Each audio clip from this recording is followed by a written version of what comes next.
Hey, look out, man. It's the fat rat with the cheese, Lil O, Screwed Up Click representative, representing H-Town, Texas, and you're checking out Real Life Street Stars. Believe that. Whoa! Real life. If that shit ain't real life, it ain't real life. Just ain't real. Real Life Street Stars. You know what time it is. Real Life Street Stars, man. We in here with a legend. The fat rat with the cheese. Whoa. S-U-C, man. For real, man. God damn, bro. What's going down, man? Hey, man, as a young man who grew up on, SUC and Swisha House tapes, man, this is a true honor, bro, to be sitting, to be interviewing Thank you for having Houston me. legend. You know what I'm saying? Thank you for having me. I appreciate it, man. Salute to y'all too, man. Y'all been doing big things, man. Real Life Street Stars, man. I feel it's only right. If you talk about Texas, you talking about Real Life Street Stars, not cappers, trappers. This is I made the music. This is the soundtrack. Let's be clear. It's like I'm at the point now where, people always said I was humble. Yeah. But sometimes you got to talk your shit. Gotta talk your shit. So if you was in the streets, you from my ear, it's like Lil O provided the soundtrack. I'm Mr. Players Get Chose. Yeah. I'm Mr. We Ain't Broke No More. Come on, man. I'm Mr. Back, Give Me 50 Feet. I'm Mr. That's All We Had. I'm Mr. Can't Leave Drink Alone. I'm Mr. Bet You Can't Do It. I'm Mr. It Can't Rain Forever. I made food on the table. I made Jealous Got Me Strapped in the Flood. Stopped and Look. I put Beyonce in her first video. I made Can't Stop. You know what I'm saying? So if you want to talk about it, it's really one of the greatest catalogs in Texas rap history. So when you talk about Real Life Street Stars, you got to put the fat rat with the cheese. I came to talk to y'all boys, man. Hey, we gonna go all the way through there, bro. Sure, because I don't see a lot of Lil O interviews. Shout out Donnie Houston, man. But I don't just see a lot of Lil O interviews, bro. I don't feel like, when we talking legends, you know what I'm saying? Because this is one of the things for us, right? Yeah. When we created the platform, what we wanted to do was get all the Dallas legends. We from Dallas. You know what I'm Absolutely. saying? Then we wanted to get all the Houston legends because that's what we grew up listening to, and we got one on the couch, man. So I want to take it back to when, man, you first picked up that rhyme book.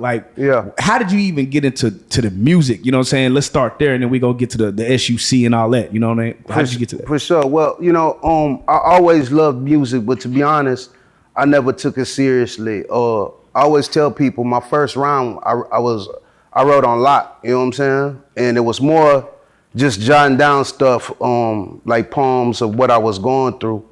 And back then, boys would beat on the lunch tables making beats. You know what I'm saying? And to be one of them niggas that was. Yeah, okay. So you know how it go then. I ain't know. You know how it go. They beat on the table, and the guy that slept under my cellar would be like, "Man, what you writing?" And I finally spit something for him. And the next day, he hit me with, "Hey, Southwest, you ain't got nothing today?" But I noticed he was with another inmate. Then as the days went by, the crowd just kept on getting bigger and bigger. And when I didn't write anything, they'd be like, "Damn, you ain't gonna spit nothing for us today?" So I realized that, man, people really like what I'm saying. So when I got out, I just stuck with it, man, because it just felt good to be able to express myself, and niggas was fucking with it because at that time, now you got to remember everybody's trap music and this and that, but back then no one was really talking about what was Texas trap music and what we were going, especially in H-Town, and what we was going through at the time. So niggas really dig my music, and that's how I started rhyming and taking it seriously. You know what I'm saying? So you just mentioned you did a stint. How old were you when you got locked up, and what did you get locked up for? My first case, I was 18. It was aggravated possession with intent to deliver, and I fought that case. I ended up getting probation for that case, but I've been in and out for drug charges back and forth since for a minute. But my very first dope case was aggravated possession with intent to deliver. It was a big case. It was on the front page of the newspaper. I was wild, man. It's not really something I ever expected because I come from a good family. I don't come from a family of trappers or anything like that. But I think a lot of people don't know I'm Nigerian, so I was born in Nigeria.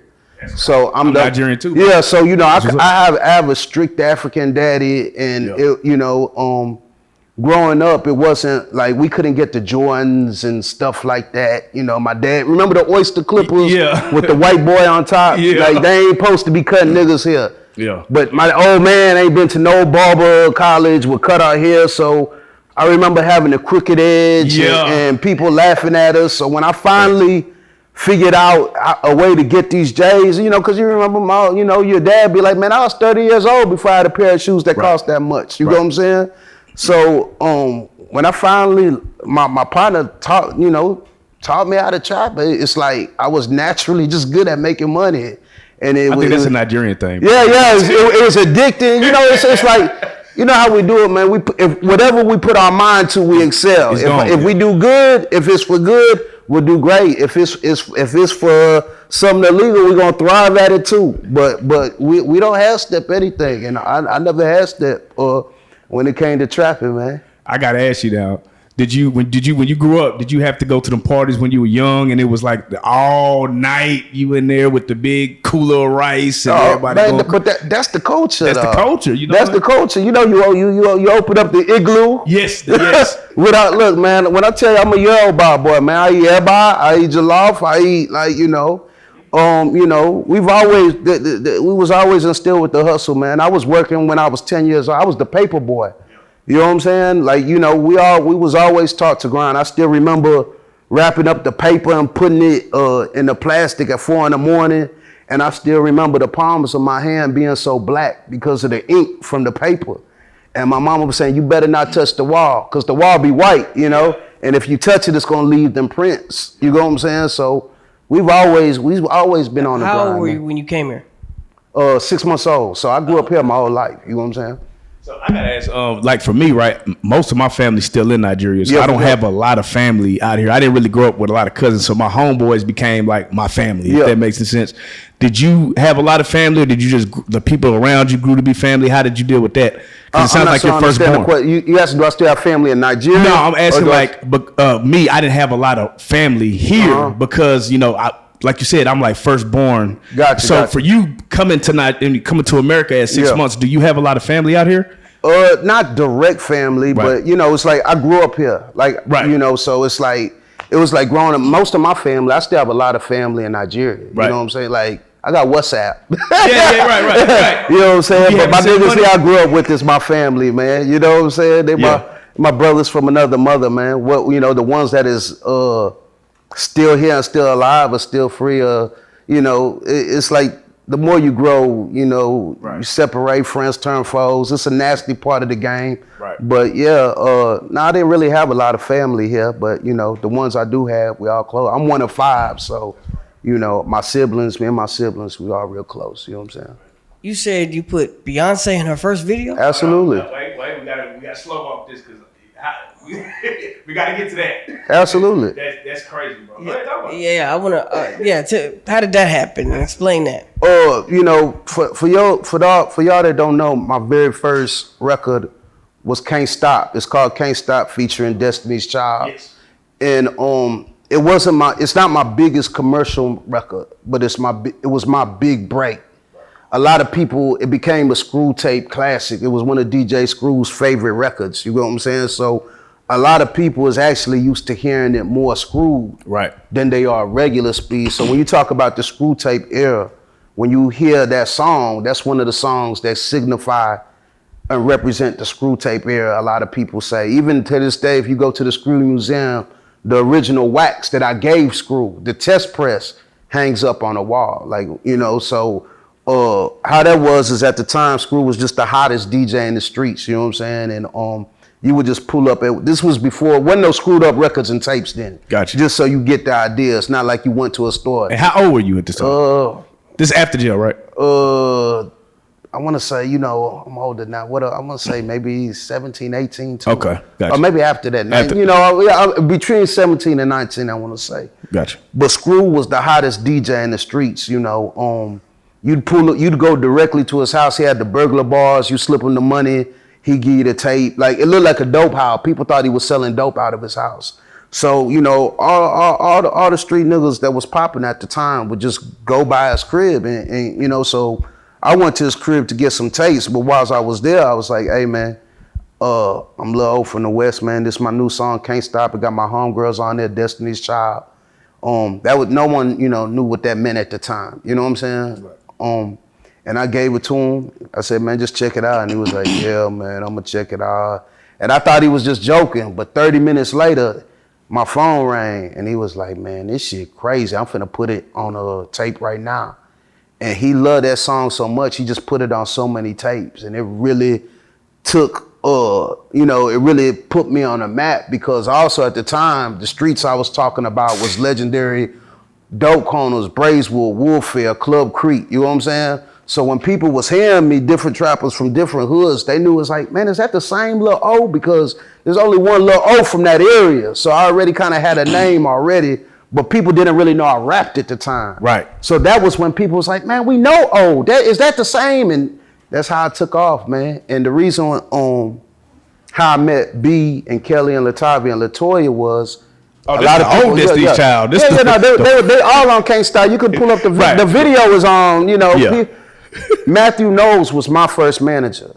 Damn. So my auntie knew Matthew Knowles, and Matthew Knowles is Beyonce daddy. Right. So a lot of people don't know Matthew Knowles was my very first manager. That's who taught me the game. That's who taught me about paperwork, publishing. That's a big mentor of mine, a guy that I still talk to very much today. You know what I'm saying? That's crazy. And that was my first breakout record, you know what I'm saying, that really put me on the map, RP DJ Screw. And once he started putting it on tapes, he just said, you know, you need to start coming back and rapping on these mixtapes. And that's how I met the other homies in the clique, whether it was Hog, Pat, Screw, Mo, Botany Boys, you know, certain guys I already had relationships with, you know, from other things in the streets. But that's how it all started, man. It's really just knocking on his door, letting them hear the record, and God favored me that day. You know what I'm saying? It's crazy because, you know, when the SUC movement was going down, you know, you look back at it, did you realize how big it was gonna be? Like, to this day, you got people still in the sound. You got Drake using it, showing love. People all over the world,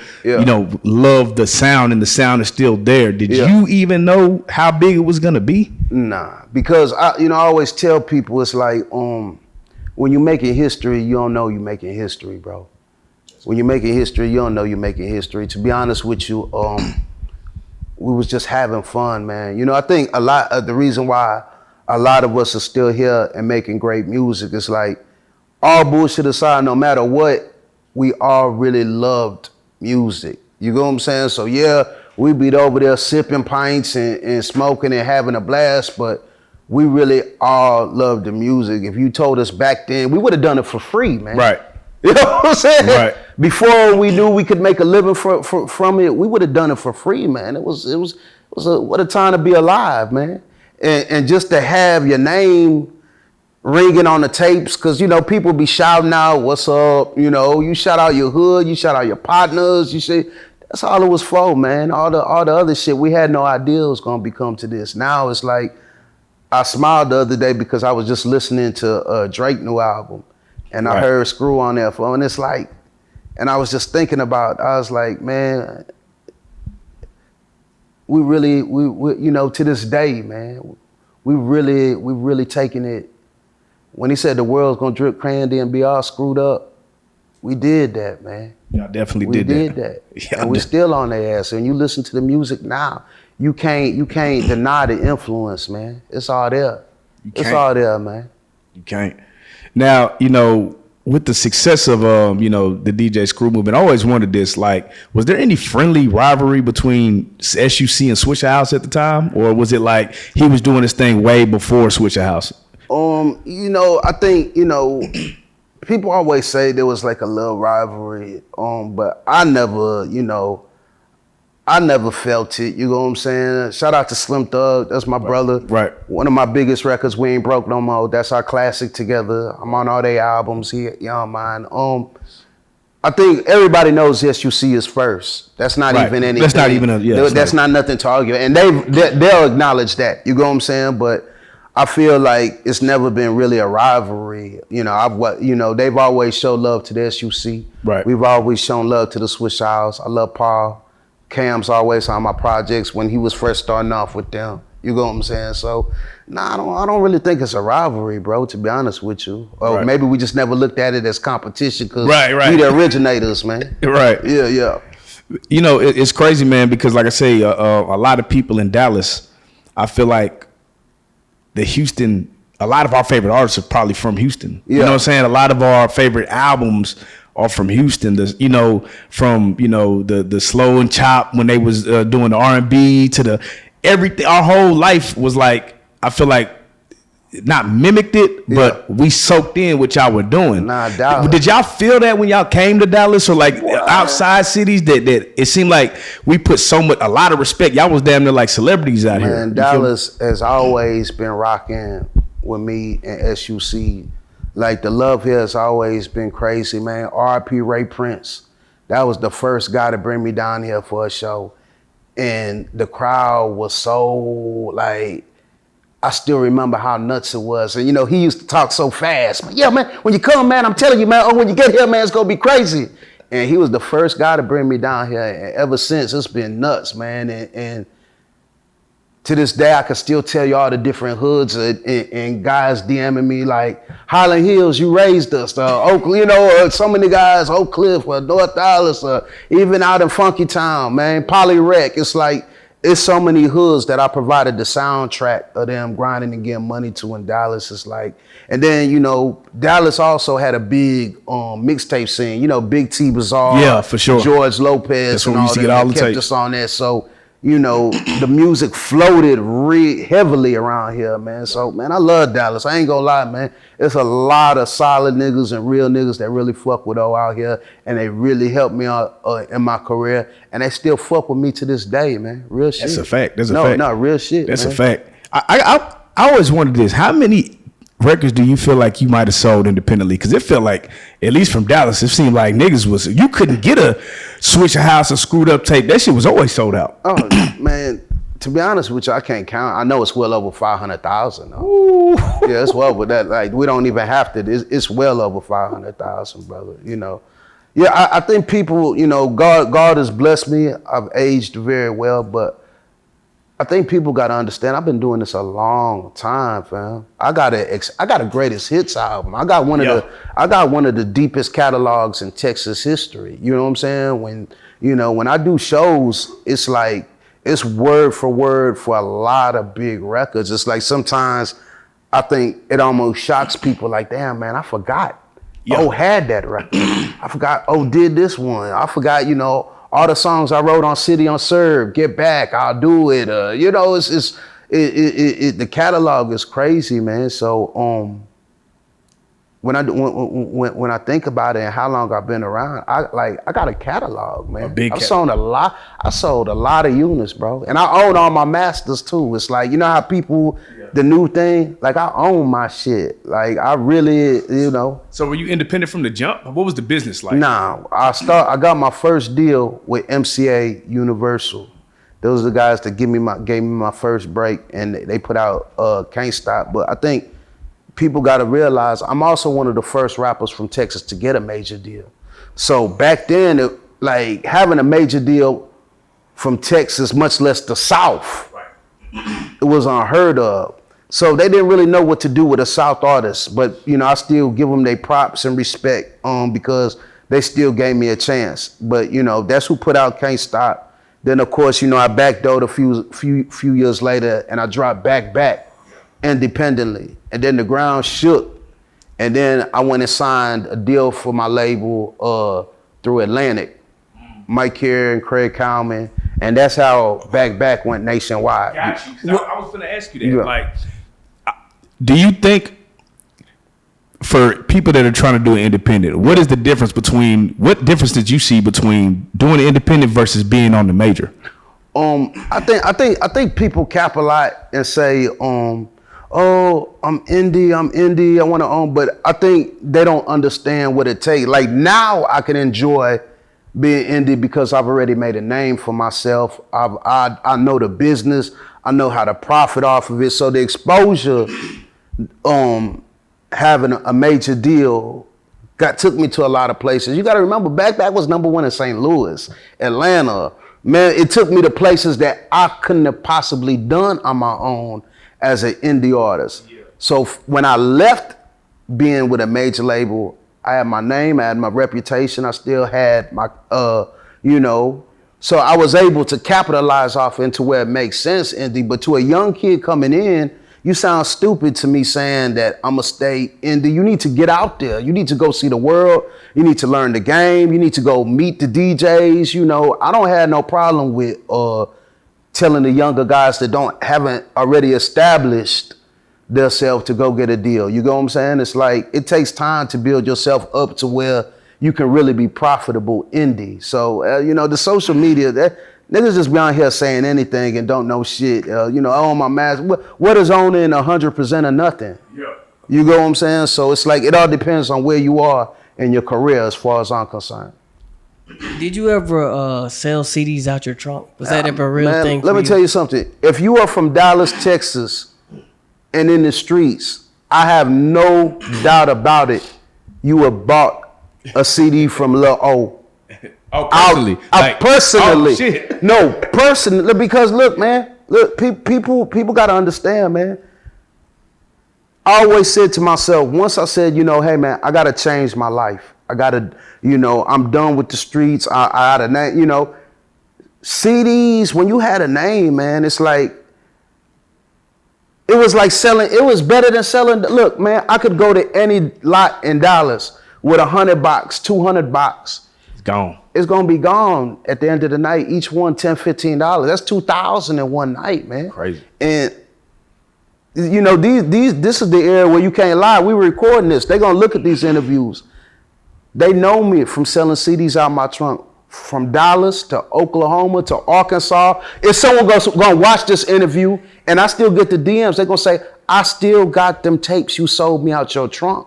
Or people would be in shock. Like, this was after I already had hit records. I'd be in the most hood, hole in the wall clubs, but going to be in a parking lot selling this shit.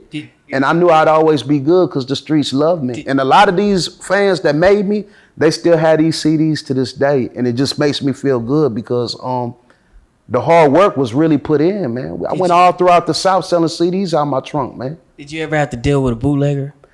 Cause y'all used to be on the bootleggers. I ain't gonna lie, y'all used to be on the bootleggers ass on CD, man. I mean, what see the nigga said, man, pop that bitch out, bro. If that whole bootleg tell him you was a fake ass nigga, man. Like, god damn. Like, look, people were capping back then saying, oh, the bootleggers, but to tell the truth, deep down, like, you can't stop it, and they were still getting you out there. Like, you ain't finna, like, if we pull up on you, it's different. Right. You know what I'm saying? We'll go in your pockets right there then. But a lot of times, man, the bootleggers, they helped us. Like, I'm older now. With age should come wisdom. I shouldn't be on here sounding stupid, saying, "Oh, we gonna win."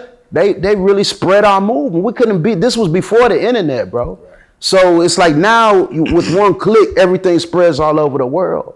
Back then, man, the spread was natural. People was dubbing dubs of dubs. Hey, man, let me burn your CD. Hey, man, that's how it got around. So they spread our music. Now, when I think about it, they really helped the movement. But yeah, we got into it with a few, straight up. You know what it was? I think it was niggas couldn't get y'all. Like, I'm telling you, this shit used to be sold out. Yeah. So it just be like, man, shit, fuck it, just burn that off for me. So yeah, it's just what it is, bro. It's like, the distribution game wasn't the same back then. It's like, access was everything, and it was lucrative, and you could go all throughout the South to sell your CDs out the trunk, especially a guy like me that had a name. But it's the bootleggers definitely kept our name popping for real.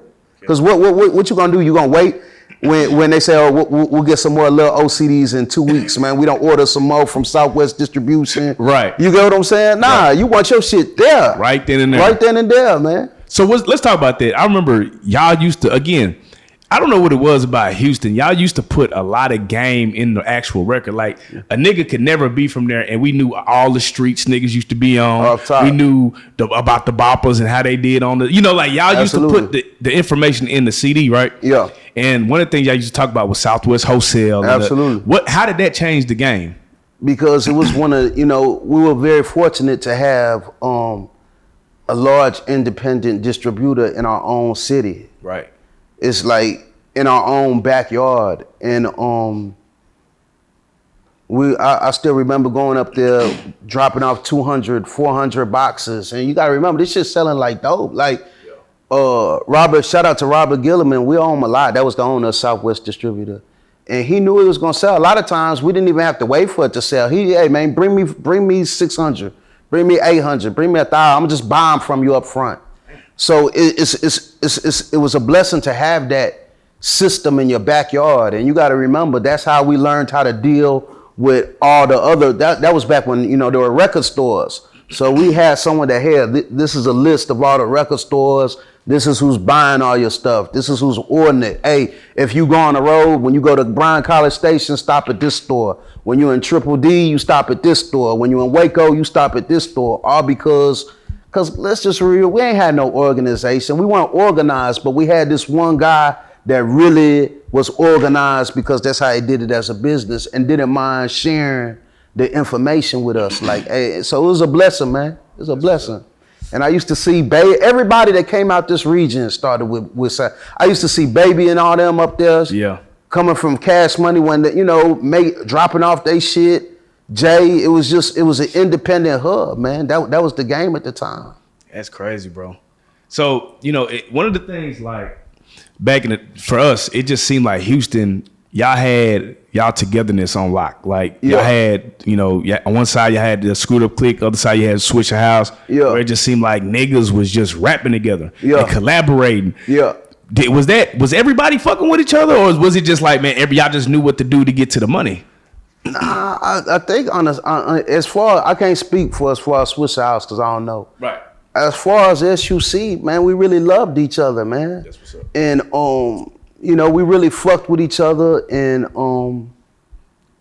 I always think, I always tell people, especially us as black men, I think, a lot of us haven't mastered the art of, you don't understand the strength of building up your own people around you. A lot of times niggas will hold your nuts on you and go celebrate someone that they don't even have access to.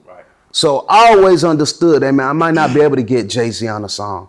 I might not be able to go get Future on a song. But you know what? If I ever call Kiki, he coming, no questions asked. If I call Pokey, if I call Hawk, if I call Pat, if I call Mo. So we understood the strength and making sure all of us were strong because we all we got. Yeah. So we make sure we put each other on each other's songs. And at the time, we didn't really know how organized it was, but the more you grow up and you learn life is you understand you got to build up the people around you, man. Right. Because you're not, it's much easier if your homeboy, your real homeboy is really up than it is to try to get some stranger from somewhere else that's gonna be like, man, you know what I'm saying? Yeah. Yeah. So we hit the world with a fist, man. It wasn't just one. I think Screwed Up Clique done produced a lot of legends, man. A lot of legends. How did you, okay, let me ask you this. At what point did you feel it like, damn, the world caught on to this? Like, cause you say, when you're doing something, you just doing it. And then all of a sudden you look up and it's like, oh shit, nigga, I can go to Dallas and get a bag. I can go to San Antonio and get a bag. Oh, they fuck with me in Louisiana. Like, at what point did you start feeling that? Like, oh, they fucking with me. Bro, I think, you kind of know even before you have the big commercial records, because I don't think people understand how big Screw Tapes was. If your name was being screamed a lot on a Screw Tape, you had a flow on there, man, you always want to fuck. You was getting booked for shows. It's just, but I ain't really realized that, when I dropped back.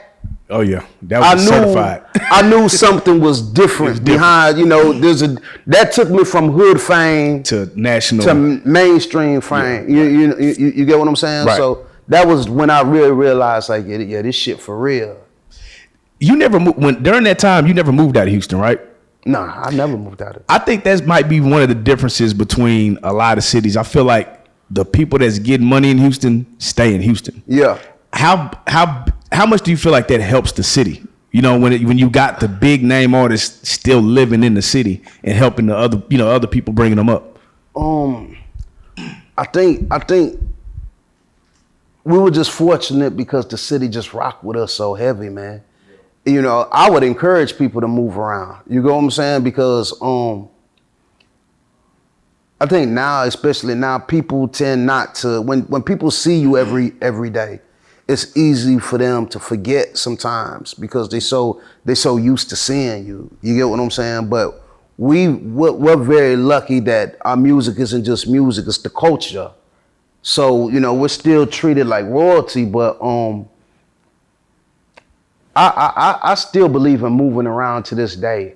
If a young artist asked me to give them some advice, I'd say, man, move around as much as possible. But I think the city definitely benefited off of us because even if we moved around, look, man, you listen, you know the music. We always kept it H-Town. Like you said, we always talk, we wasn't rapping about what was going on in LA or New York. We was talking about our streets, our hoods, what was going on. You was just, you know, that's why I still respect it to this day.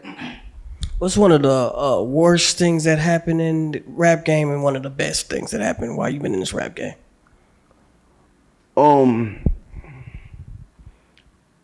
I think, you know, because of my history, I'm used to friends becoming jealous. Because you learn that from the streets, you know what I'm saying? It's like it's different when y'all are all selling rocks together, but once you get some wholesale, then you get up to some real weight, you understand that it brings an animosity. So I was kind of used to it, but when you start having fame from the music and you see guys that you thought would be there to share some of the greatest moments of your career, and y'all are beefing and y'all are fighting and shooting it out with each other, and it really brings out the worst in people, man. This fame came with a lot of pain, man. A lot of boys done broke my heart, man. That I thought, nah, man, not you, bro. And then you know, I'm talking about niggas I paid bonds for. I paid your bonds, man. I bought you clothes. I've done. You know what I'm saying? You came home, you called me before you even called your own family, man. I'm chunking you something, hey, man, get back on your feet. But the fame bring a lot of jealousy, man. So I guess losing friends, but also, I don't think people realize how many guys we've lost in SUC just alone. I buried a lot of friends, man. I buried Screw. I buried Big Mo. I buried Hawk. You know, I just buried Big Pokey, man. Yeah, that was. We buried 3-2. We buried Big Steve. You know what I'm saying? BG Gator, Grace. These are all guys that I all got songs with. You know what I'm saying? Even Pimp C, even though he's not a part, I lived with Pimp, you know? So it's like losing and burying those friends, and it's like, it's crazy now because when I listen to some of these songs, I realize I'm the only one alive on these songs. I'm the only guy alive on Players Get Chose. On Players Get Chose, yeah. I'm the only guy alive on Back Back. I'm the only guy alive on That's All We Had. On some of these songs, I'm listening to my Real Deal brothers, and I'm the only guy that can perform the song. You know, and it hits different because you start realizing you're not immortal. Right. And you start thinking about what are they gonna say about you when we all gonna die? Right. What is my legacy gonna be? You know what I'm saying? So that's the worst stuff. But the best thing is, man, look, man, being able to take care of your family. You know, like I said, I don't come from a family of street individuals. So me being in the streets and always it was very embarrassing to my dad. It caused a lot of strife to see him finally be proud of me.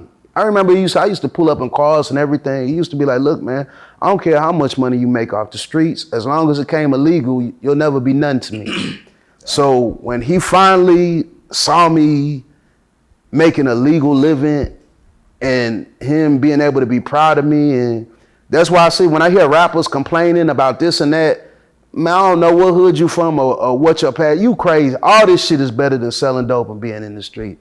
I'll take it any day. It's you know, to make it out the streets and not have to deal with a lot of the shit. That's the best shit that happened, man. For real. And it's nothing like it. I'll take whatever come with this game because it saved my life. You know what I'm saying? Real shit. Man, and man, speaking of, man, Big Pokey, man, like, it's crazy because we seen, you know, the video, and I'm just like, you know, I hate that people circulate things like that. Yeah. But, you know, to on one end, I'm like, man, you know, he was doing what he loved. Yeah. When he passed, you know, so like I think about things like that, like, damn, you know, when you see that and you're like, damn, this is my partner, and then the way that they're sharing it so carelessly on the internet is like, how do you got kids? Yeah, you got kids. You got a like wife. to see stuff like this, like, are we getting to the point where we're just completely heartless as a society, bro? Like, man, social media done did social media done worked this wand on us, man. Worse than dope. It's nasty work, man. And that's how I saw Pope. You know, I saw the video too. My partners would call me like, hey, man, you see this video going on with Pope? And the minute I seen it, I just, something in my spirit I knew it was bad. I just said, nah, man. And people don't just be giving, man, look, it ain't just about what they share. I think some of the shit I see on social media now, I be like, man, how did it come to this, man? How the fuck did it come to this, man? And I don't know what's worse, what people post, but now it's like if you even say anything about it, they'll be like you hating or you judging. And so I don't know what's worse, but you know, the world is just a fucked up place. And look, man, right now you got to pick a side. You got to pick a side and stay on it. I don't too much talk about other things. My whole motto is support what I love. And if I don't like it, I just keep it to myself. But the way the world is going, it's so wicked now that eventually we're going to have to start picking sides, man. We're going to have to start picking sides. The devil busy, man. Make no mistake about it, man. The devil is busy. And we all going to have to pick sides real soon because social media is on some fuck shit, man. The shit I see, it's like every day. It's not, you know, when this interview cut off, when we wake up in the morning, when we go down our timeline, I don't even have to. Well, none of us doubt it, man. We're gonna see a plethora of fuck shit, man. A plethora of fuck shit, man. To the point where it's like, man, damn, man, like, ain't no one gonna say nothing, and everybody's scared to say something because no one want to be the guy that's judging and. Look like a hater, but it's wild out here right now, especially if you're a kid and you don't know better. See, I know how you gonna end up. I know the consequences of a lot of this shit, you know, but a lot of people finna be tricked off the streets because of social media, for real. You said you used to live with Pimp C, right? Yeah. I was watching a DJ Vlad interview with Zero, and he had a crazy story about Pimp C. You have any crazy stories about Pimp C? Man, a lot of people don't know UGK was the first guys to take me on the road.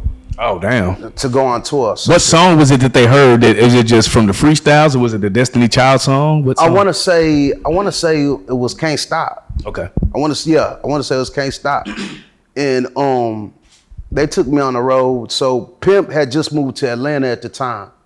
And a lot of people don't know that Pimp C had a crib in Atlanta. So I just stayed out there with him for a month just to vibe out. And this was right at the time when this is when So Def ran Atlanta. You know what I'm saying? Right.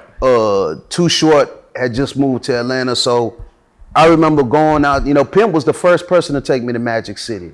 So what was that night like? Yeah, man, come on, man. Look, man. That was the first time. You gotta all this BBL shit is but back then they had it. They had been had it. Oh, they been had the BBL. So when I seen it, and the first time I was like, man, why the girl so fine like this, man? Oh, it was like Black Man Heaven, man. Yeah. So it's like I remember. How much you trick off in there? Yeah, For real. it's like, how much you trick off, oh? Yeah, I met the whole Dungeon family, Outkast, Goody Mob. How much you blowing there, oh? Man, look, man, I was just happy to be around, man. You got to remember, man. JD is right there. Damn. The Brad is right there. That's crazy. Too Short just walked in the building. You know, you went. This is when ATL was just, you know, I was just, you know, I was just blown away, man. I just happened to be there, man. Even the weed they smoking at the time was just, you know, it was different, man. What a time to be alive. What a time to be, and they loved Pimp out there, man. Yeah. They rolled out the red carpet for him. Every time we went out, it was first class everything, man. So shout out, can imagine being you Pimp C little homie in Atlanta. Now you got to keep it real. When he went crazy on Atlanta, when he was like, Atlanta ain't from the South. Yeah. They did an epic rant, bro. What was your thoughts? I know you was like, oh shit. Man, you know, it's like, I stay out of the OG's business. I'm from that era where you respected your big homie. Yeah. I just stayed out of it, man. You know, because at the same time, I know he loved Atlanta. Right. And I know Atlanta loved him. Right. So I didn't know maybe he was beefing with someone in particular. Right. As far as I'm concerned, man, I know for a fact how Pimp felt about Atlanta. Right. And I know for a fact how Atlanta felt about Pimp. How do I know? Because I was there. Right. I was there, so I don't have to speculate or nothing. Right. I was there. The man always had the red carpet. So, you know, I don't know. Maybe he was beefing with somebody at the time, but Pimp loved the South, man. Yeah, now that was like the top 5 rant of all time. Yeah. Maybe he was wilding on that. Oh no, you know. But what did you ever get, like you said you met you know, JD and them, did you ever get to actually chop it up and get some game from anybody? Did anybody give you anything that resonated with you? Most of my OGs, as far as it came and giving game, came from Texas. That's what's up. As far as guys like Jay Prince and also the guys from Louisiana, like shout out to Master P. Yeah. Master P is I think Master P don't get the credit he deserved as far as giving game to the guys that came up under him and how to move and get out the streets. But those were the guys I looked up to, like guys like Baby and Sugar Slim. Right. Shout out to Tony Draper, Swisha House. Those were the guys I had access to when it came to game. As far as out in Atlanta, it was just more like watching everything blow, and that was the beginning of when the South started to take over. You get what I'm saying? Right. Yeah. That's crazy. Now, me and my partner, we always be talking about this, like that Texas sound, and you know, a big influence. Yeah. Y'all was player, bro. Like, y'all spoke that player shit. Real players get choked. Like, just the song. Like, if you heard the music, you can. Oh, that's Texas. You know what I'm saying? Off top. Number one, do you think we still have a sound as a whole when it comes to Texas? And number two, where do you think? Because the game right now is kind of wicked. It's drill, kill. Yeah. You know, did you see when that started kind of to happen, or you know? There's always gonna be rooms for the players, man, because the players was around before me. They was around before you. They was around before our daddies and they daddies. You know what I'm saying? I think with the Texas sound, I don't have to ask because it's still relevant because, like you said, listen to Drake, you'll hear DJ Screw. Listen to all the music you hear now, you'll hear the music slow down. So I think, you know, people got to realize is music is the one thing that's been around since ancient Rome, man.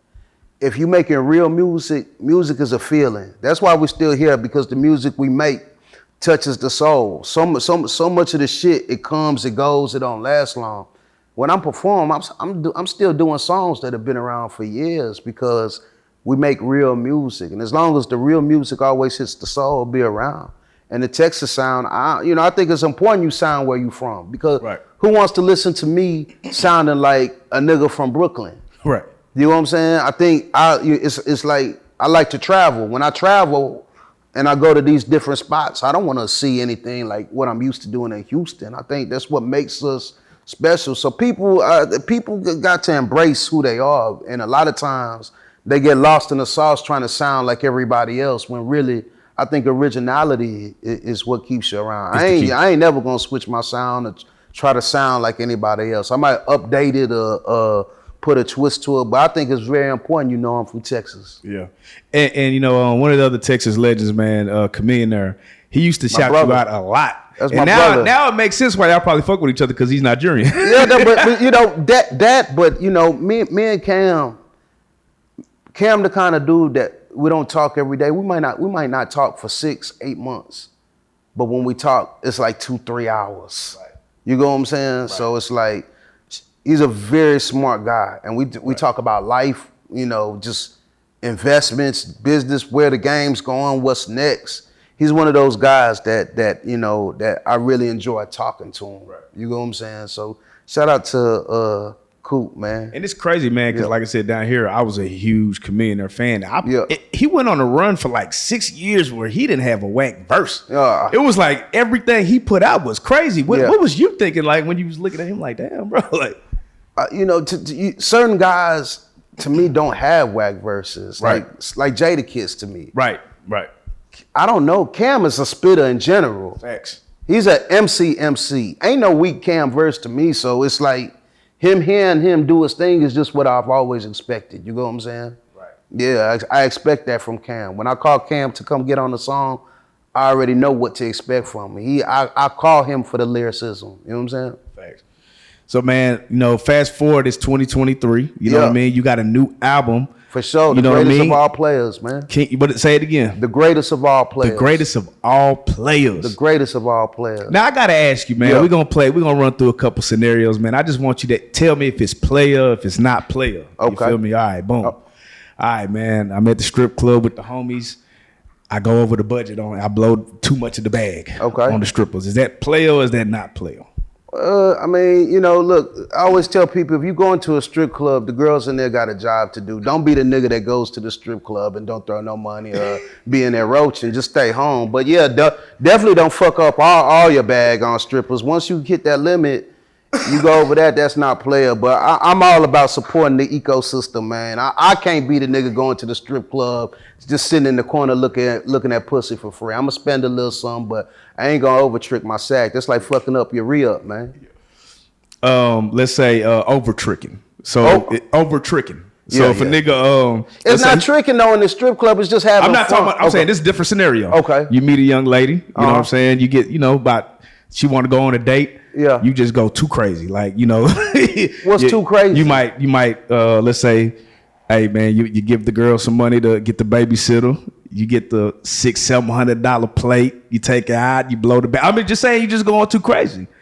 Is it too crazy, or is it just, hey, that just is what it is? Just play. I don't mind taking a woman out to a nice date, a nice dinner, but look, man, bitch, if you can't afford your own babysitter, that's over tricking, man. What are you, a bozo or something, man? Like, hey, bitch, when we go out, we can go wherever. You with a boss. We can go to Maestro, but once I gotta pay for your babysitter to go out. I'm not doing all that. That's definitely not player, man. You know what I'm saying? At all. You're in a strip club and you're getting dances in VIP. Uh-huh. Is that player or not player? I don't judge it, man. It's like I said, bro, look, what you going to the strip club for, man? If you're not, you want to get dancers in the VIP, look, man, we in a shake joint, man. I don't have no problem with enjoying. To me, tricking is like, hey, you need your rent paid, man. I'm gonna pay your rent. I'm gonna buy you a car. I'm gonna pay. These niggas is cool with that's the type of and there's nothing wrong with doing that if that's your girl. Right. That's who's been down with. Look, I have no problem with spoiling a woman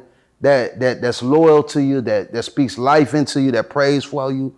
But a lot of these niggas, they leave with their pocket, and then they wonder how did it end so sour. Right. I'm not finna buy no bitch love. You supposed to know off top, hey man, I'm a real nigga. I'm solid. I ain't saying I'm a model, but I don't just think I'm the ugliest nigga. I'm a smart guy. I have good conversation. I ain't broke. I can show you a good time. I don't have to buy your love. If you don't appreciate who I am, there's plenty of bitches that would consider it a privilege to be out here. And you're not finna cap with me and act like I'm regular or what I'm doing in is regular. You know what I'm saying? Yeah. So I ain't never bought no pussy ever in my life, and I never will. And I stand on that. Now, players always get chose. Players always get. Now, is this player or not player? This is the last one. You know how niggas try to use it. Let's just say I'm E. I'm Director E. So, got my boy E right here. Yeah. Let's just say, man, I'm Director E, and I go out and I get to just line the bitches. Yeah, bitch, I'm gonna put you in this movie. You feel me? That's not player.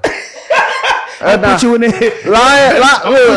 You feel me? I got this Netflix special. Lying can never be. Lying can never be player. Player is telling a bitch what it is, and her still fucking with you.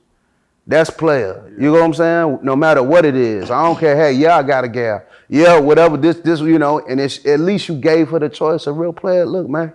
These girls ain't dumb anyways. If they gonna choose you, they gonna choose you. A lot of times you just be lying for no reason. Yeah. You know what I'm saying? Yeah. Have you ever had your heart broken, bro? Yeah, every man. Look, man, the cap gotta stop, man. Okay. every man has had his heart broke before. That's part of it, right? That's part of being a man. Yeah, you learn from it. You know what I'm saying? Yeah, I got my heart broke before. I bounced back from it. I ain't never been a tender dick nigga though, but yeah, I got my heart broke before, for sure. That's life, man. That's life, bro. Yeah, that's life, man. Like it's like I think now. People just be on social media just lying, and if you don't know no better, you'll think you're not normal. Because the way how that you actually, because the way that you ain't the, got your heart broke. the Of way course that the you have. music is right now, right? It just seems like heartless music from Yeah. both sides. You got niggas acting like they don't give a damn about the girls. You got the girls acting like they don't give a damn about the. But at the end of the day, that's not reality. You gonna bro. get tricked off the street, man. Yeah. It's almost like a nigga always talking about slide. You gonna end up in prison, man. Facts, nigga. You going to jail, man. Going to you gonna do that 75 ag, man. These niggas ain't gonna put no money on your books, man. You're gonna do that time. It's like, I always remember, it's almost like that nigga that think he gonna beat the case, or my lawyer said I'm only gonna have to do 2. Yeah. And then they go to court and get slam dunked and come 30, and you see him come back to the tank, and you see the reality just hit him. Like, I ain't never getting, you know what I'm saying? Right. That's what people doing on social media right now. It's like, I hate women. The women, I don't need a man, and I don't need a woman. Nah, I ain't never had my heart broke. I don't do no boxing. I'm just gonna air this bitch out. That's why, man, why you gonna throw your life away, man? Bro. So it's like, I think it's important, especially a nigga like me, say, yeah, man, it's all right. Yeah. I got my heart broke before. Put some hair on your chest. You'll be all right, kid. Yeah. You're not a lame. You're not, it's okay. Yeah. That's good. You walked away. You don't, it's a look. When I was growing up, you fight, win, lose, or draw. Okay, you don't have to get up and kill somebody because you got beat up, man. Straight up. You know what I'm saying? A lot of times, I have friends that are still locked up right now, and the shit that they thought was so important at the time, it's so petty. It's so like, if they could just redo it, man. Ego. It's like that's something I'm always stressed. Don't throw your life away, man. Don't let these niggas tell you, man, oh man, you gotta slide. It's like, it's too many ways to get tricked off the street, or girls telling people, man, you better leave your man, leave your husband. Then the next thing you know, they fucking your man. It's just, everybody getting tricked off the streets. It's okay, man. Relax, man. And don't let these niggas lie to you like they super thugs and super criminals and super players. If Lil O players could get yours, has gotten his heart broke, you gonna get your heart broke too. Is there any regrets you have? I don't live with regrets, bro. It's like, it's like when you have faith, man, you kind of understand everything is divine.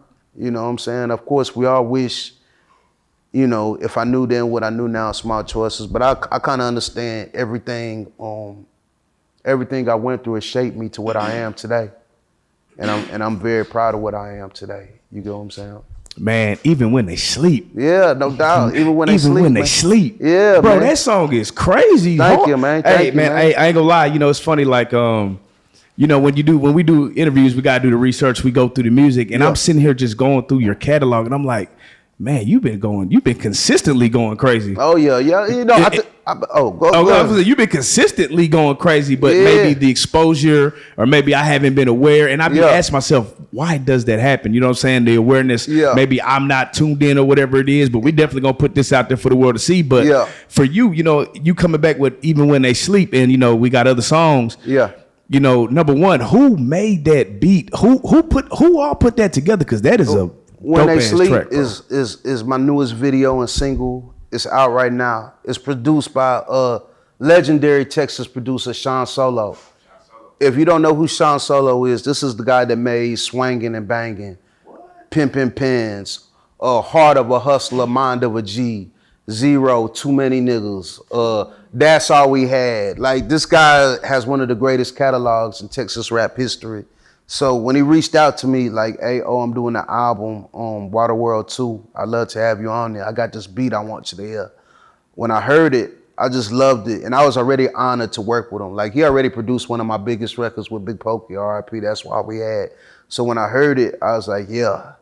I knew it was gonna be a special record. You know what I'm saying? It just sounds like what Texas is supposed to sound like right now, man. That's a fact. And it's a big record. The video is out right now, and it's a big record, man. It's just dope. It just feels good. It's what a nigga supposed to pull up knocking right now when they sleep. You know what I'm saying? And I'm proud of the video. I ain't gonna lie. I'm proud of all the music I'm making right now. It's like, because it's like when you got a catalog like mine that's, you got to remember these things are considered classics. The Fat Rat with the Cheese, Blood Money, Food on the Table, shit like that. I won't put nothing out if I feel like it won't live up to those standards. Right. So with this album, my latest album I got out right now, The Greatest of All Players, I'm so happy with the response. You know, we already got another hit flowing around with Date Night, which is just crazy right now. And that sample is crazy, man. Tell them the sample for those that don't know. That's man. that Tony, Tony, man. You know, and that Date Night is a banger too. It That's feels crazy. good. And that video was crazy too.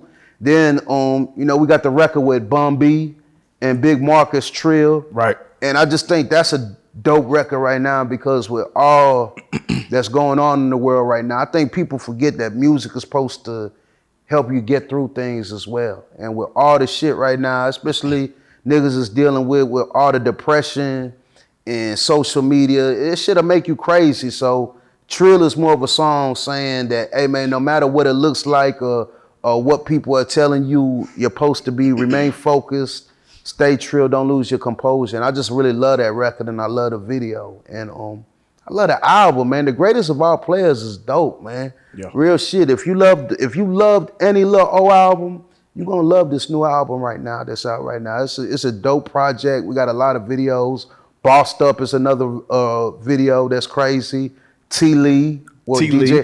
Yeah, I was gonna ask, that song is dope, but I also noticed it's kind of older too. So you snuck it back in there, and I love that song though. That song is fire. I snuck it in there because at the time, you know, I think now I'm just finally realizing how to use streaming to my advantage. Smart man. And social media to my advantage. Right. Once you understand that a song is always new till the world gets to it. Facts. And a song that is 2 years old, 5 years old, can be a brand new song today in this era because it's the streaming era. If you still thinking like the old days, then you've already failed. You get what I'm saying? So I put that song out on a single and I knew it was a banger, so I slipped it on the album. So I always tell indie artists, man, it's important that you don't stop pushing your music if you believe in it. You get what I'm saying? Because a lot of times, niggas, you know, sometimes people got to see other people supporting something, then they get behind it. You know what I'm saying? Right. And they'll be like, man, it don't sound different. It's the same record.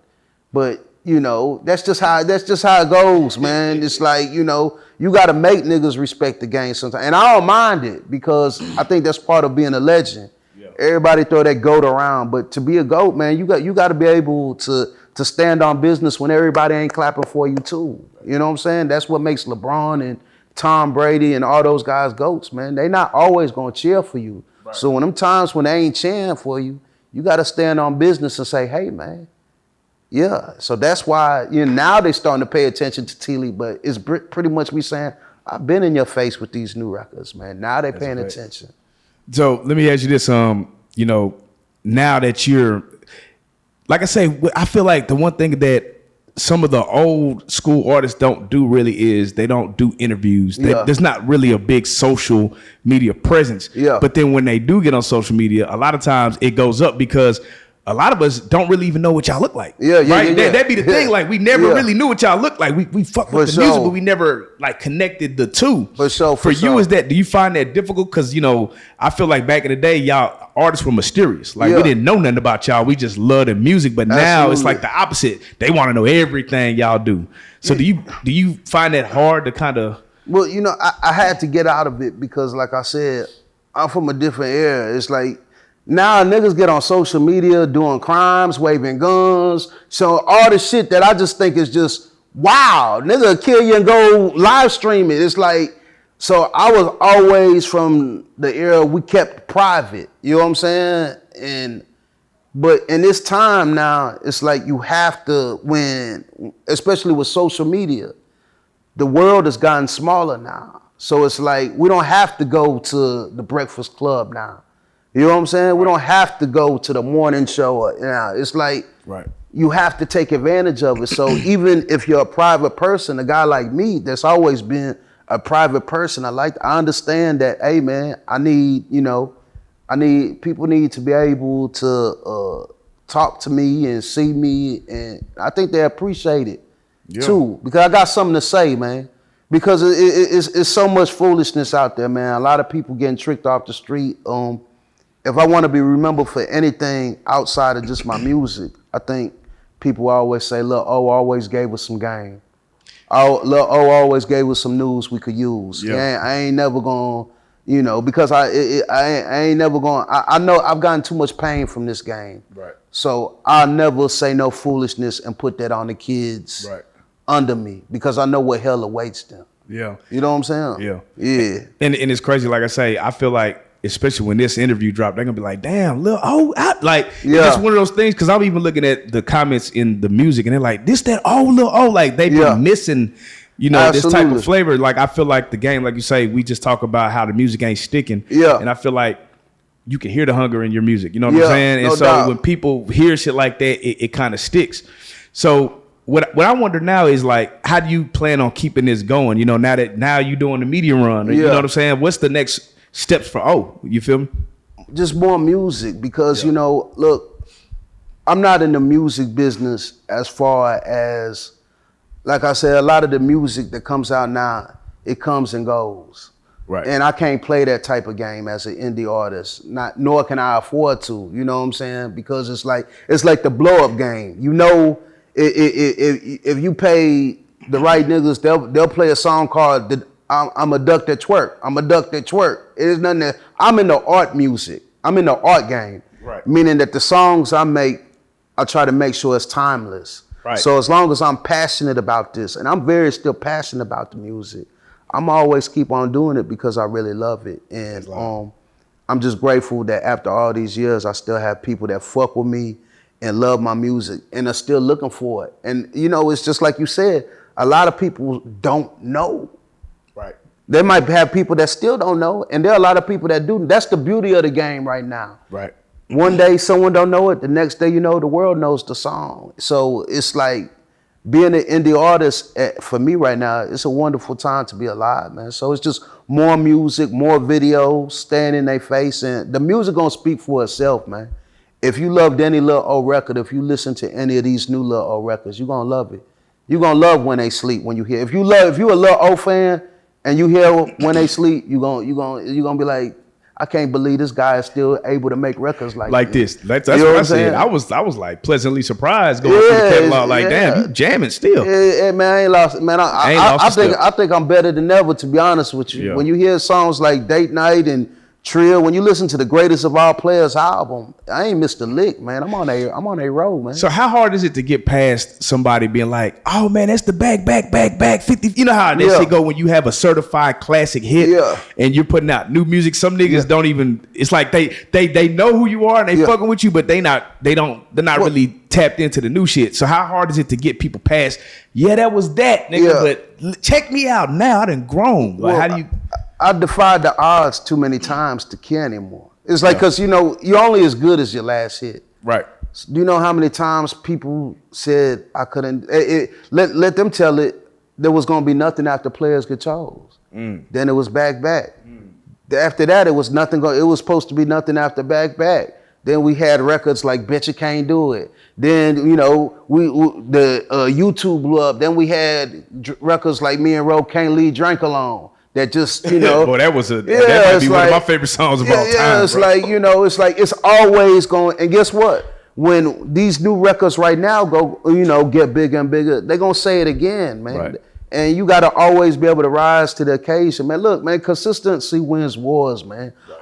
Now, you know, I always tell cats, part of being great, if you are really a GOAT, whenever they challenge you, you will rise to the occasion. I look forward to putting in their face every time. It gives me something to strive to. It's not a big deal. Look, man, it's like you said, you keep on putting out these videos and you stand, I'm gonna consistently bust your ass till you finally say, God damn. And I think the world is waking up to a lot of the new records right now. It's just, Facts. I just had to stay on their ass consistently. You know what I'm saying? Facts. Yeah. Now, somebody from, I don't know if this is Houston, but somebody named B Someone put a whole project together called Texas Population, and they got damn near every Texas artist on that motherfucker. What's the name? Texas Population, somebody named B Someone. Okay. Yeah, it's just a ton of Houston artists, not Houston, Houston, Waco, Dallas, San Antonio. They went and got everybody. Okay. And obviously you're not on it, but what I was saying is just the concept of, I'm looking at, I'm like, bro, goddamn, we got a lot of, dope young Texans, the young artists, younger artists or whatever. And I was just thinking to myself, do you think Texas could just run the game if we all came together, like, and just did our own shit, or is that like a pipe dream? I think it's a pipe dream. To be honest with you, I think I think people forget everybody's not supposed to rap, bro. They make everybody not post, and everybody not supposed to rap, man. And it comes to I think it's important that we're at a time that we let the talent really separate the men from the boys and rise to the cream of the crop. It can't be a bunch of artists right now, because it's not supposed to be. A bunch of people ain't supposed to be able to do what you're doing. What makes you special? That's why when you listen to the shit now, you so unmoved by it. You know what I'm saying? Let the niggas that are special be special, and let the process of elimination weed out the best. But no, I'm not gonna be on all that. Oh, if everybody stick together, let the top, the best ones will meet at the top, and we'll figure it out. There's love. So, like, for you, man, who are you jamming? Who do you feel like? And I'm gonna say new age rapper. It could be anybody, but who do you feel like you hear something from their music and you feel something from it? You talking about from Texas or anywhere? It could be anywhere. Or do you? I mean, you may not. To be honest with you, I'm not moved by a lot right now, because I'm very guarded about what I put in my ears right now, because a lot of shit, I think you got to protect your mind state, and a lot of shit is just so toxic to me right now. I just don't feel like niggas don't put a lot of effort into their music. But I like Raw Wave. I think he has good subject matter. I love it's a kid out of H-Town that y'all might not be hip to him, but Kyle Wayne, he always has something to say. I really fuck with Kyle Wayne. But I find myself listening to a lot of R&B and Afro beats now, because it's like, man, I'm traumatized, man. I have PTSD. Anything that's gonna keep me away. I don't want to hear about the streets. I don't want to hear about death. I don't want to hear about catching cases. I've lived that, man. It's time to get to the good part. So it's like, I don't want to hear that shit every day. I might listen to gospel music, man. Just anything to keep me positive, just to be honest with you. I try to keep it. Is there any female artists that you can respect in the game? Female artists? Yeah, rapping wise. Nicki Minaj. I got a lot of respect for Nicki Minaj. You know what I'm saying? I think she's a top tier MC, man or woman. You know what I'm saying? But outside of that, like, I don't know if a lot of these girls even write their records. You know what I'm saying? So it's like, to me, you got to write your own shit for me to even take you seriously. So I have the utmost respect for Nicki. But I know a lot. I know the female rap is very popular right now. I don't knock it, but they clearly don't think of men when they're making their music. I can't relate to nobody talking about selling their pussy all day or whatever it is. But I ain't knocking it. That's what you want to do, But I'd be lying if I say I ride around listening to it, because what I look like listening to that.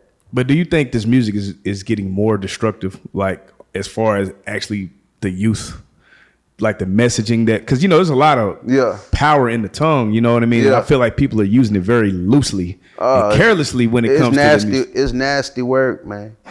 It's nasty work, brother. But like I say, you judge, you become the bad guy. Yep. But especially now, because now I got a little girl. I just had my first child.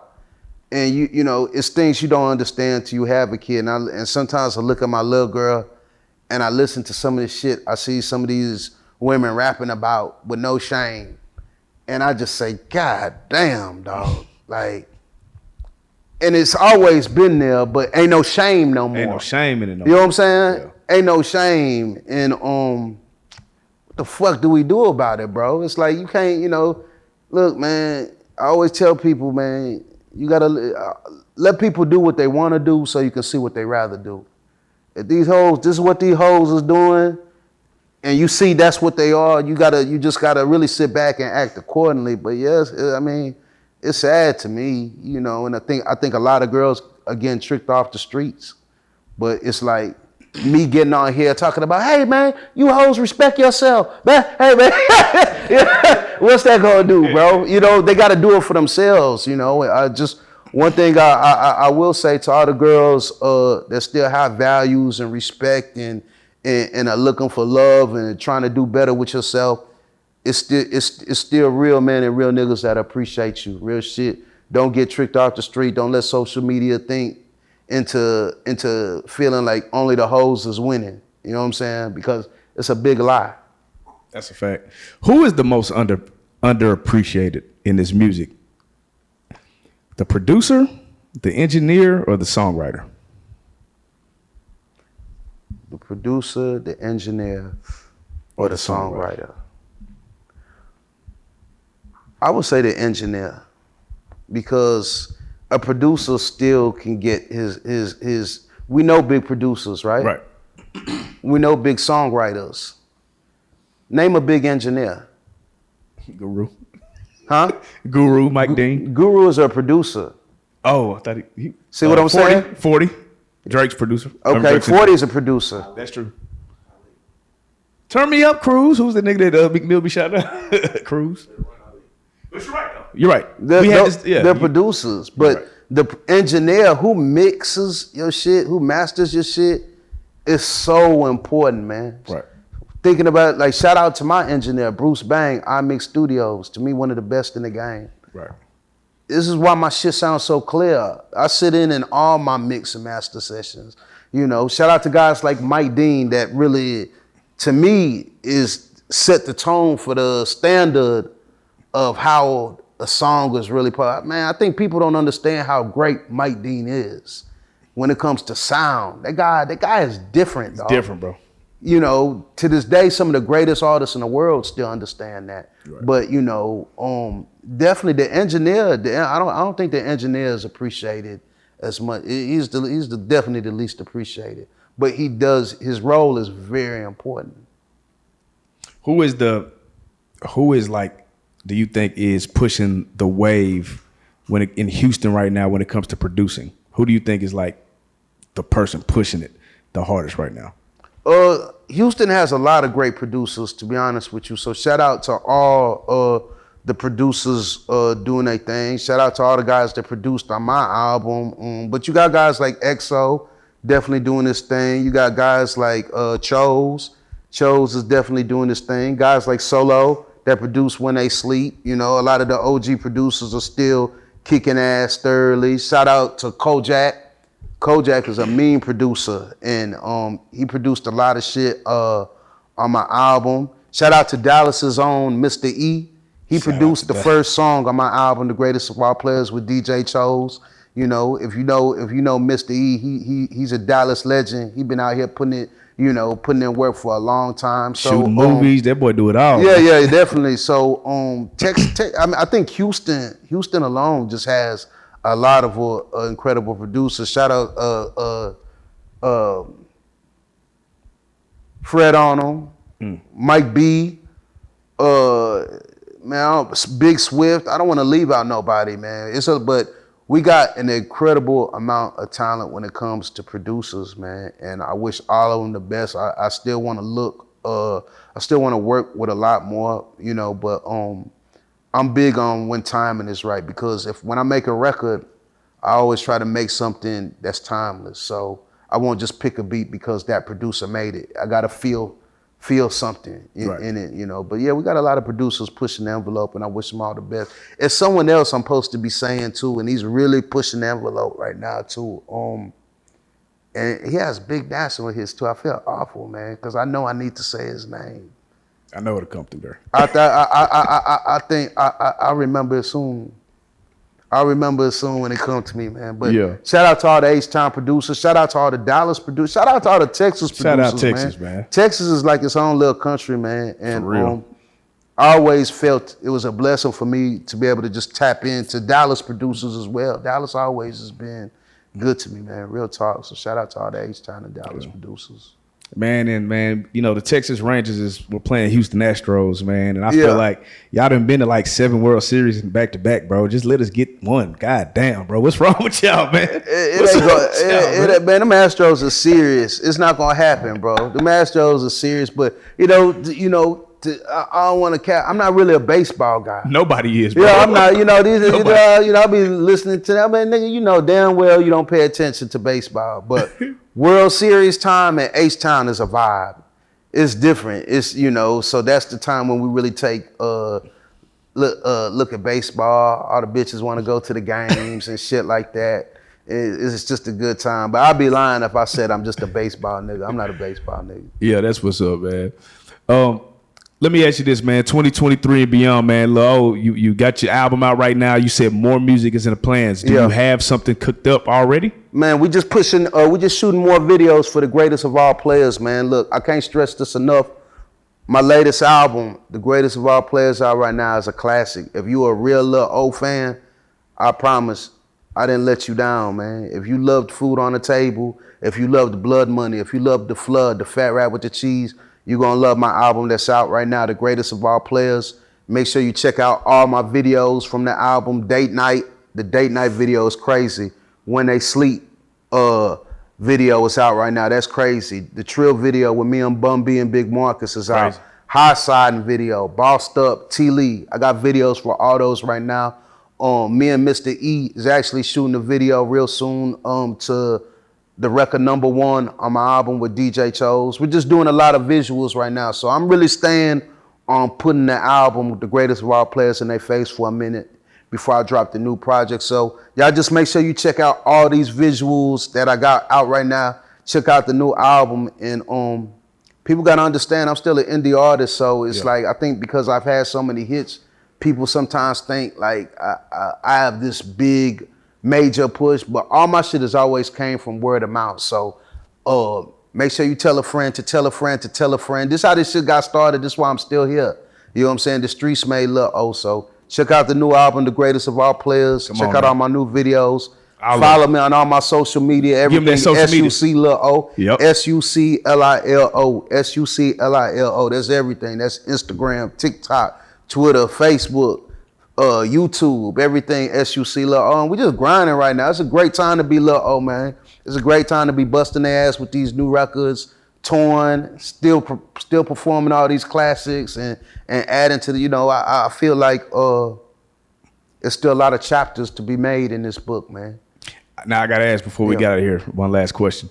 There's a DJ Screw movie. I don't know if it ever came out, but I seen a trailer and I don't know whatever happened to it. Yeah. Are you in that movie, or do they have a Lil O lookalike in the movie? Well, the movie isn't out yet, right? And it's not done.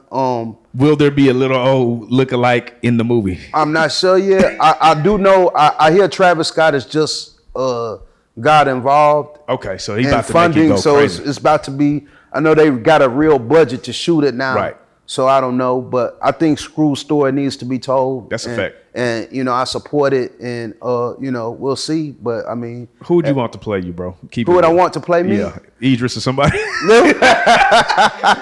Michael B. Jordan. Who you want to play? I don't know. That's a good question, man. I just want them to be good, man.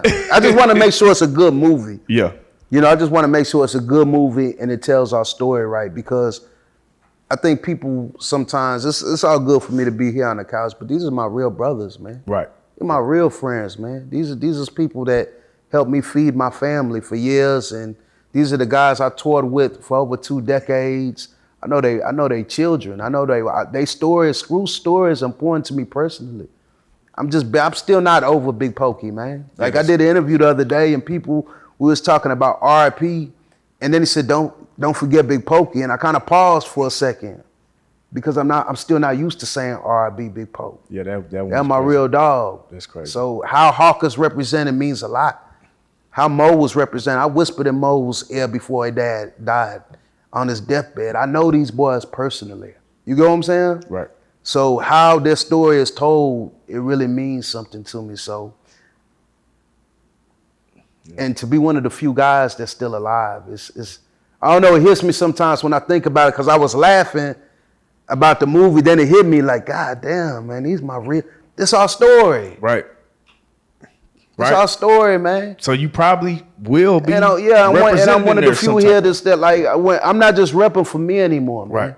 When I make these songs, when I put out these albums, when I shoot these videos, hey man, I'm repping a legacy that I'm very proud of, that Texas is really proud of, and I take it very seriously, man. Anything is, I'm like Denzel in American Gangster when he talked about Blue Magic, when he said I'll stand on my product. Yeah. I stand on it, man, because I'm repping for a lot of real niggas that ain't here no more. Yeah. And these my real people. So, it's important to me that Screw Story is not just out, but correct. I want people to like it. I don't want people to see it and be like, man, them niggas, that shit was weak, man. They could have done a better job. Or, you know how that shit goes sometimes. I just want it done right, man. That's what's up. Yeah. Yeah, man. Hey, everybody need to get behind that for sure. Drake, For sure. anybody that got influence, power, please. Because I seen the trailer and I was hyped. You know what I'm saying? No doubt. Let's definitely get that done right, man. But Lil O, man, you know this is the best part right here, man. You are a real life street star, man. Hey, man, thank you for having me, man. Yes, sir. Let's stay down, man. I appreciate y'all having me. Real talk, man. Whoa. Real life. If that shit ain't real life, It ain't real life. Just ain't real. real life street